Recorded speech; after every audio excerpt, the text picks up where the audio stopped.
D'origine congo-sénégalaise, Reine Condi West a travaillé pendant plus de 3 ans pour un grand groupe industriel en tant que directrice commerciale avant de lancer en 2018 sa propre entreprise, Renka Beauty.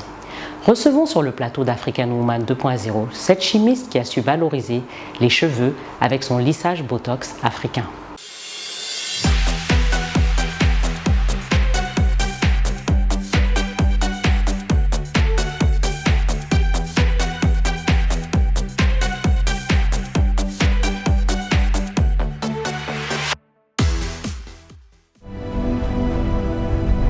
Âgée de 34 ans et chimiste de formation, la sénégalo-congolaise Reine Condi West est la fondatrice de Renka Beauty.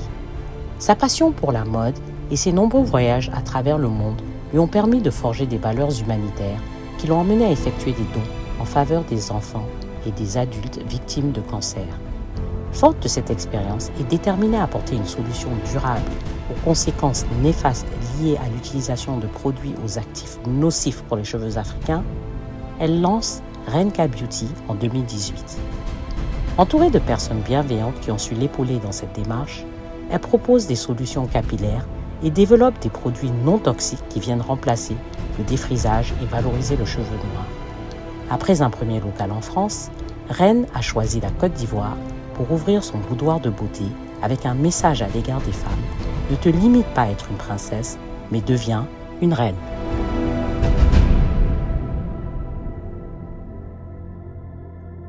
Bonjour Reine. Bonjour Tata. Merci d'être avec nous sur le plateau d'African Woman 2.0 aujourd'hui. Merci à vous de m'avoir reçue, c'est vraiment un honneur. Merci énormément. Tu as créé un Botox africain qui s'appelle Yalos Mango et une gamme capillaire Monoï. Oui, exactement. Spécial cheveux crépus et afro. Oui. Explique-nous de quoi il s'agit. C'est une gamme de soins capillaires qui est vraiment conçue pour apporter tout ce que nos cheveux afro, nos cheveux crépus, parce qu'il y a différents types de cheveux afro, de vraiment apporter tous les bienfaits et de ne pas mettre de produits toxiques. Parce qu'on a tendance, moi en tant que femme, jeune maman aussi, d'avoir eu dans le passé à mettre des produits qui peuvent être toxiques pour les cheveux. En même temps, on n'est pas informé en fait de tout ce qui est néfaste pour les cheveux. Mais quand tu dis toxique, tu veux dire par exemple par rapport aux défrisants normaux qu'on utilise qui ont en fait de la soude, c'est ça? Mais ils ne mettent plus de soude maintenant, non? Alors, en général. Chimiquement, on ne met plus le nom soude. Ah, d'accord. Et donc, il faut savoir que dans les ingrédients, on peut transformer les noms, mettre d'autres noms. Mais des fois, il y a avoir un peu, on va dire, 0,1% de soude ou d'autres actifs qui vont venir qui seront néfastes en fait pour le cheveu. Et cette aventure est partie suite à quelque chose de très personnel qui m'est arrivé. Et par rapport à ça, j'ai voulu vraiment développer une gamme de produits qui allait vraiment venir répondre aux besoins de nos cheveux sans pour autant nous rendre malades. C'est bien que tu dis ça parce qu'il y a des femmes quand elles sont enceintes, beaucoup de femmes quand elles sont enceintes décident de ne plus se défriser. Parce que justement on sait qu'il y a quand même un impact en fait, il y a quelque chose dans le défrisant qui peut être nocif. Exactement. Donc il y a beaucoup de femmes qui décident de ne plus se défriser. Oui. Et tu dis que quelque chose t'est arrivé, c'est quelque chose de similaire par rapport à justement du défrisage que tu utilisais à l'époque ou quelque chose comme ça? Alors pour le défrisage, j'ai rencontré une femme parce qu'il y a 5 ans, j'ai eu un cancer. Mais donc maintenant, aujourd'hui, je suis... En fait, c'est un message que je veux faire passer. C'est-à-dire que durant cette période qui est très compliquée, j'ai eu de la chance, moi je suis en Europe, donc il y a beaucoup de suivi. Mais malgré les suivis, il y a quand même une négligence vis-à-vis de la communauté africaine suite à ce genre de... En France, on appelle ça le crabe. Le crabe, c'est quoi? Le crabe, le cancer en fait. On surnomme le cancer le crabe. Donc suite à ça, j'ai pu rencontrer une femme, c'est elle qui m'a beaucoup marquée. Elle utilisait par exemple ces produits néfastes comme le défrisage, les colorations, et ça a eu un impact sur son fœtus, sur son enfant. Elle a mis au monde un enfant qui a eu des problèmes. Et donc par rapport à ça, je me suis dit, quand je voyais autour de moi, en même temps c'est compliqué aussi quand on passe par là, de rencontrer une personne qui va vraiment nous conseiller, nous en tant que femmes africaines, des produits qui seront adaptés pour nos cheveux, ou quand les cheveux commencent à revenir, de vraiment nous aider. Il n'y en a pas. C'était vraiment lié aux produits qu'elle utilisait? Parce que j'ai demandé, et quand j'ai fait des recherches, en tant que je suis très curieuse de nature, demandant à mes médecins, à mon gynécologue, les personnes qui me suivaient, mais est-ce que le défrisage a vraiment des effets néfastes? Parce qu'il y a des défrisages aussi, par exemple, pour les femmes asiatiques, mais c'est pas du tout pareil. Et donc, ils m'ont expliqué, par exemple, la coloration de la couleur noire va plus donner de maladies type cancer du sein à la femme africaine qu'à une femme européenne. C'est-à-dire que quand on fait des colorations foncées? Oui, sur les cheveux. Le noir est très toxique. Et la couleur noire, parce qu'il y a beaucoup de pigments, des choses qu'on va mettre, des actifs dedans pour venir noircir en fait la teinture, vraiment pour avoir un rendu très foncé. Et donc ce type de pigment est vraiment néfaste pour la femme africaine comparé à la femme européenne. Après, c'est les ratios, parce qu'on sait qu'effectivement c'est nocif, mais on va dire que dans 2% des cas, mais c'est pas. Non, il y a une étude américaine. 90% de la femme afro-américaine va contracter un cancer du sein en mettant des colorations de couleur noire. Sur combien de temps?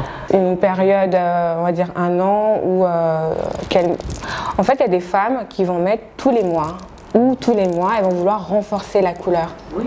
Parce qu'il y a des personnes qui vont abuser, où il y a des colorations aussi, quand on se lave les cheveux, ça va partir, donc obligatoirement, ça va inciter les clientes, ces femmes, à vouloir se colorer, remettre du noir sur les cheveux. C'est pas les autres couleurs, hein. On parle bien de la coloration noire. Et par rapport à ça, j'ai eu un tic. Je me suis dit, c'est pas possible. Il faut que je crée quelque chose. Enfin, du moins, par rapport à ce qui existe déjà, de venir faire une reformulation spécifique pour nos cheveux. En allant, par exemple, dans les salons de coiffure afro-africains en France, une personne qui est atteinte de cancer ou d'alopécie ou des problèmes de stress n'est pas mise à l'écoute, en fait. Il y a beaucoup de jugements, il n'y a pas le côté intimiste. Quand, par exemple, une femme qui va venir enlever sa perruque, il y aura toujours un jugement. Pourquoi vous portez une perruque? Pourquoi ça? Mais ça veut dire que ça frustre en même temps la femme qui est dedans, parce qu'elle ne veut pas parler. Elle ne veut pas dire que tiens, j'ai eu une alopécie ou je sors d'un cancer. Donc ça veut dire que ces femmes-là, elles sont mises à l'écart parce qu'il y a trop de jugements. Et il n'y a personne pour les écouter. Bon, il y a des gens, on va dire, sur 100 personnes, on va dire au moins 10%, enfin, on va dire une personne va vraiment être à l'écoute de la bienveillance. Oui. Mais il n'y en a pas. Et déjà là, on est en Europe. Hein. Alors je me suis dit, et en Afrique, c'est comment? C'est comment les personnes qui ont vécu ce que j'ai vécu, comment elles sont? Qui les écoute? Elles vont porter des perruques. C'est vrai qu'il y a beaucoup de jugements, surtout en Afrique, sur les perruques, les faux cheveux. Mais il y a des femmes, elles le prennent parce que c'est une nécessité. Oui. C'est pas pour de la beauté. Et donc pour moi, c'était vraiment, il y a eu un impact sur ça, il y a eu un tic qu'il fallait que je crée quelque chose, pas pour gagner de l'argent, mais pour adresser un message. Donc voilà d'où est partie l'aventure. Donc tu es chimiste? Oui. Voilà, donc tu as fait des recherches et puis j'ai fait la formulation. Je voulais vraiment des actifs, parce que je travaillais avec un laboratoire aussi qui est à Lyon. Ils m'ont fait confiance. Ils m'ont dit, vas-y, on est derrière toi. Et je voulais vraiment mettre dans ces actifs tout ce qui me faisait penser à l'Afrique, comme la mangue, la papaye, fruit de la passion, toute cette explosion en fait de saveurs. Pourquoi déjà? Parce que dans ce genre de produit, il n'y a pas trop d'explosion, c'est toujours des odeurs neutres, quelqu'un qui va mettre ça. Donc j'ai vraiment voulu faire un cocktail de fruits pour que même les enfants peuvent utiliser ça. C'est vraiment pour toute la famille.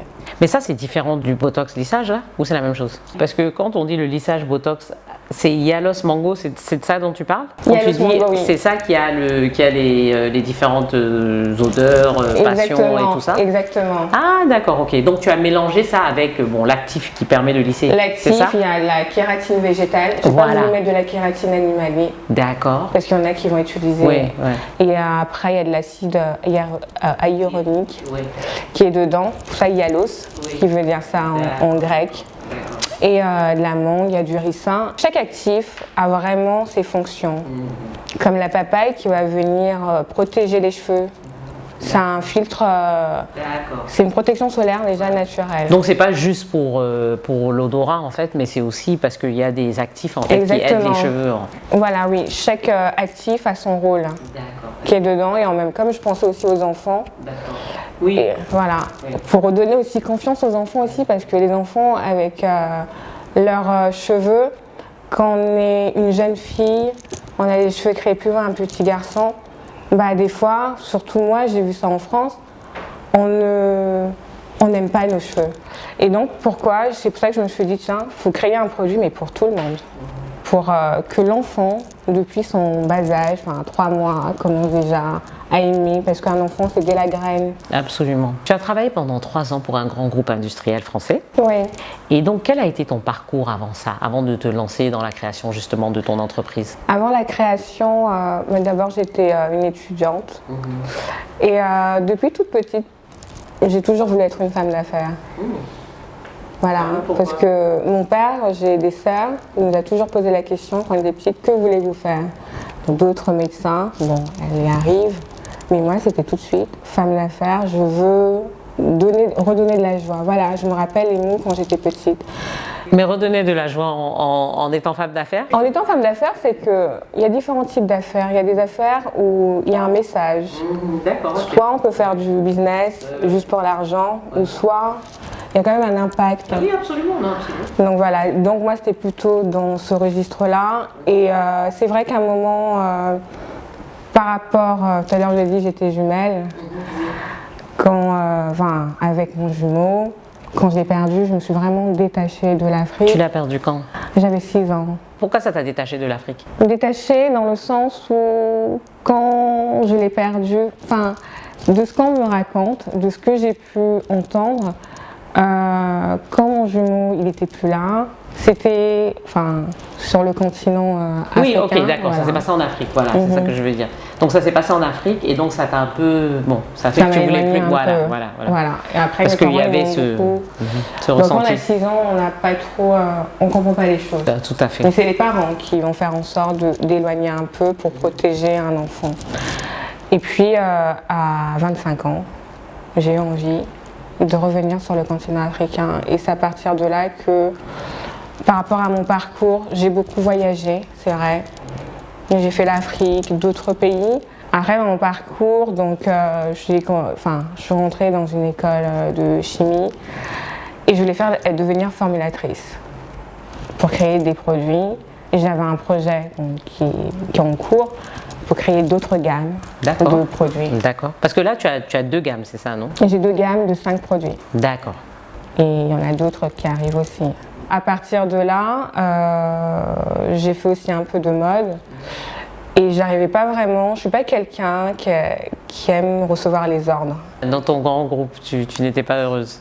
Non, dans ce groupe, en fait, je voulais apprendre. Quand j'ai passé l'entretien, c'était parce que je veux connaître comment on gère une grosse structure.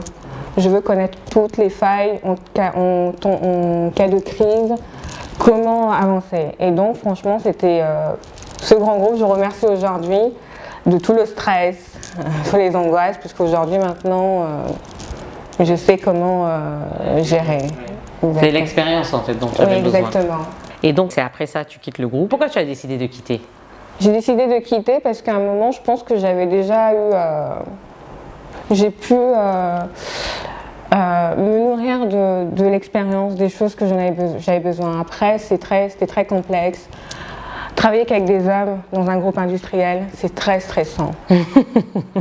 Je peux imaginer. C'est très stressant. Donc, tu as quitté pour aller créer ton entreprise? J'ai créé mon entreprise. Au début, c'est sur un coup de tête, en fait. Je me suis dit, voilà, je vais créer. Mais tu avais économisé, tu avais mis de l'argent de côté pour créer? Alors j'ai économisé, après j'ai des personnes qui m'ont aidé, mon père, pas à son âme, il m'a beaucoup aidé. Mais après, autour de moi, je rencontre toujours des personnes qui ont de la bienveillance en fait, qui vont croire au projet, qui vont me tenir la main en me disant on te suit, on te fait confiance. Comme par exemple pour Abidjan, venir investir en Afrique pour une jeune femme, c'est sachant que je n'ai pas de famille en Côte d'Ivoire, c'est un très gros risque. Parce que mettre beaucoup d'argent, j'ai un enfant qui est en bas âge, faire des allers-retours. Mais qu'est-ce qui t'a motivé justement à venir en Côte d'Ivoire? Pourquoi la Côte d'Ivoire? Parce que j'ai suivi les conseils de mon père. Si tu veux réussir avant d'aller au Sénégal, va d'abord en Côte d'Ivoire. Si la Côte d'Ivoire te valide, tu pourras aller partout dans le monde. Parce que, bon, maintenant, là, on peut dire que je suis basée professionnellement, puisque maintenant, j'ai mon numéro de siret, tout ça. Donc, je fais partie des citoyens ivoiriens. Et maintenant, il ne reste plus qu'à trouver le logement idéal. D'accord. On parle toujours de la difficulté, justement, parfois pour la diaspora de quitter son environnement Oui. À l'extérieur et venir s'implanter en Afrique. Et tu as trouvé ça? Très dur. Mais pour moi, c'est le processus pour entreprendre. Rien n'est facile. Si tout est facile... Et tu as décidé quand de venir t'implanter en Côte d'Ivoire? Ça t'a pris combien de temps pour 6 mois. 6 mois pour pouvoir 6 mois, faire les papiers et tout ça? D'aller-retour. D'accord. Je venais 2 mois, je restais 1 mois en France. Je reviens, je pose des questions. Je regarde autour de moi mon environnement, l'environnement ici, comment les gens se comportent, qu'est-ce qu'ils ont besoin. Je suis allée même dans des centres où il y avait des femmes atteintes de cancer, d'écouter. Il y a des hommes aussi, mais bon, les hommes sont encore plus fermés en fait. Les enfants. Et c'est là que ça m'a encore plus réchauffé le corps en disant ouais, c'est vraiment ce que je veux faire. Et donc j'ai pris, c'est même pas un risque, c'est une opportunité, mais c'est très dur. Je me suis dit voilà, j'arrive en novembre, voilà, qui est passé, et j'ai ouvert. Et voilà, ça se passe bien? Bah écoutez, franchement, pour quelqu'un qui vient d'ouvrir, oui, ça se passe bien. Et quelles sont les prestations que tu offres dans ton boudoir de beauté? Dans le boudoir de beauté, il y a beaucoup d'univers. Donc, il y a le côté un studio de maquillage. Toutes les prestations qui sont dedans, c'est des prestations qu'on ne trouve pas à Abidjan. Comme le gel à la porcelaine. Ça, c'est quoi? Le gel à la porcelaine, c'est pour les ongles. En fait, ça stimule la repousse des ongles. Ah, d'accord. Parce qu'il y a des vitamines dedans. Parce que j'ai pensé aux femmes malades. Les ongles sont fragilisés, la peau est très fragilisée, donc on ne peut pas mettre tout et n'importe quoi. Il y a des vernis qui ne vont pas adhérer avec la peau ou donner des réactions. Donc la porcelaine, c'est une technique en fait, pas besoin de sécher sur la lampe. Oui, parce que ça aussi c'est pas bon, non? Tout dépend après de la lumière, les degrés, le type d'UV, de l'appareil. Après, c'est un processus en fait. Mais généralement, ce que les gens utilisent, c'est bon, c'est pas bon? Après, tout dépend du matériel. Moi, je préfère mettre le prix sur quelque chose ou un appareil qui vient d'ailleurs ou c'est vraiment qu'on a bien étudié, qu'il y a un brevet sur le matériel, que d'acheter quelque chose à bas prix et qu'après ça sera néfaste. Et donc bon, la porcelaine, c'est un gel, c'est une poudre en fait. C'est pas de la résine, ça n'a pas d'odeur. Ah, c'est super ça. C'est en même temps, c'est satisfaisant comme la nouvelle tendance. On trempe le doigt dans la poudre en fait. D'accord. Et ça va stimuler la repousse de l'ongle. Ça va redonner du calcium, du fer à l'ongle. C'est une technique en fait qui est vietnamienne. Ah, ok. Et j'ai fait l'étude de marché, j'ai pas trouvé. Donc je me suis dit pourquoi venir faire la résine, le gel, il faut innover en fait. Oui, tout à fait. Après, j'ai l'univers aussi esthétique où il y a le blanchiment dentaire américain. Ça, c'est jamais très bon, hein? Ça dépend comment c'est fait. C'est vrai.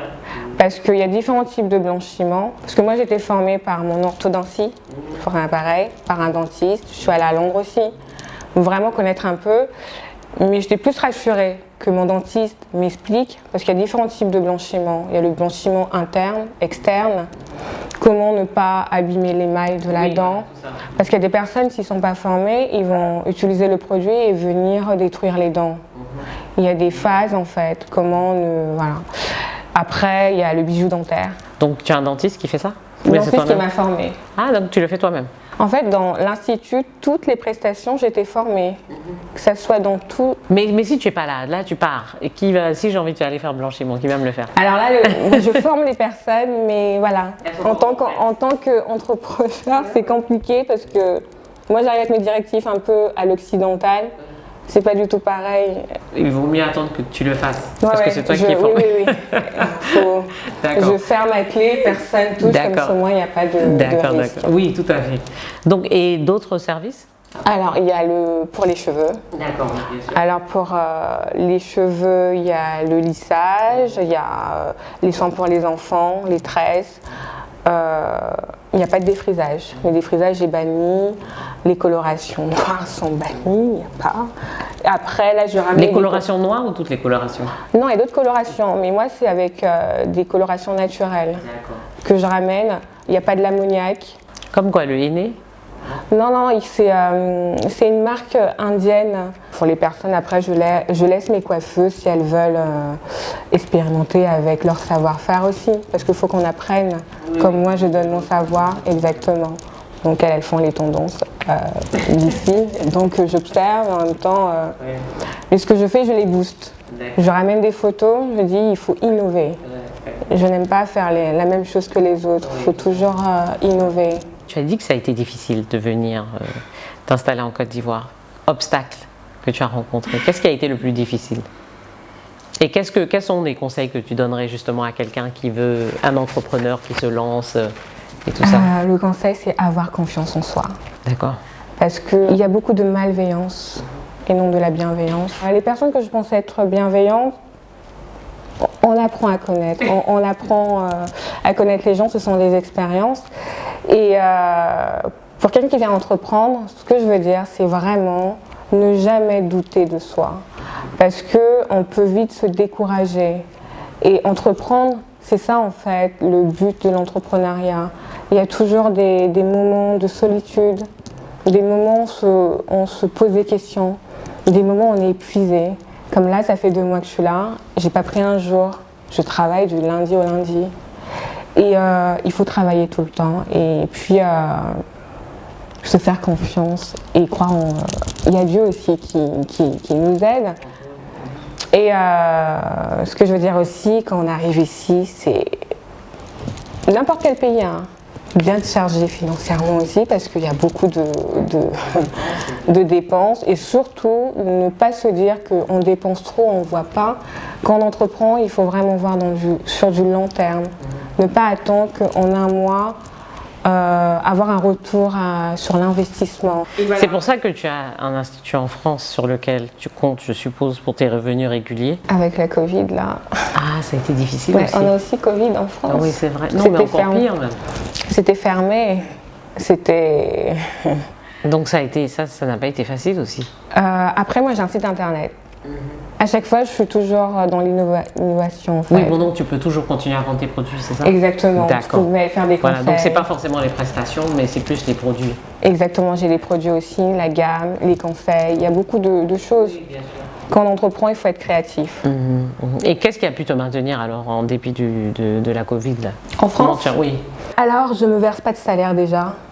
J'ai 0 salaire, donc je me dis je me verserai mon salaire dans 3 ans ou 4 ans. Donc pour le moment, j'ai 0. Voilà, je n'ai pas de salaire, tout va dans l'entreprise. Mais après, j'ai des proches, la famille qui me... Voilà, j'ai beaucoup de ces êtres-là qui me soutiennent dans mes moments un peu compliqués. Et c'est vrai que par exemple, une femme, surtout les femmes, venir en Afrique, c'est très dur. C'est dur, hein, parce qu'il y a des moments où je pleure, je comprends pas. Il y a des moments où je suis fatiguée, même au boulot. Qu'est-ce que tu comprends pas? Je comprends pas, je me dis les produits sont bons, mais qu'est-ce qui se passe? Souvent, ça vend pas. Non, ça peut se vendre, on va me dire vos produits sont bons. J'ai pu rencontrer par exemple des gens qui vont dire on va prendre tes produits, on va t'aider, tout se passe bien. Et puis quand on va pas dans leur sens... Ah, ils veulent plus. C'est pas qu'ils veulent plus, mais ils le disent même pas. Ils disparaissent. Ils disparaissent. Et après, c'est une mentalité que je suis en train d'apprendre en même temps. Et c'est dans le monde des affaires. Hein. Partout dans le monde, c'est pareil. Il faut se battre, faire son chemin, être focalisé sur l'objectif. Tout ce que je peux dire pour ces femmes-là et ne pas se laisser distraire. Parce qu'Abidjan, c'est la ville où tout est magique, on a envie de sortir tout le temps, la nourriture, elle est fabuleuse, j'ai même grossi depuis que je suis arrivée, je fais que manger. Mais c'est bien, au moins vous appréciez. Ah, c'est tellement bon. Donc, je passe mon temps à manger. Et voilà. Avant que tu ne partes aujourd'hui, il faut que tu nous parles d'abord de ta magnifique, comme on dit, headpiece que tu portes, qui vient de chez La Falaise, bien sûr, qui te va à merveille. Merci. Donc tu as découvert ça ici en Côte d'Ivoire?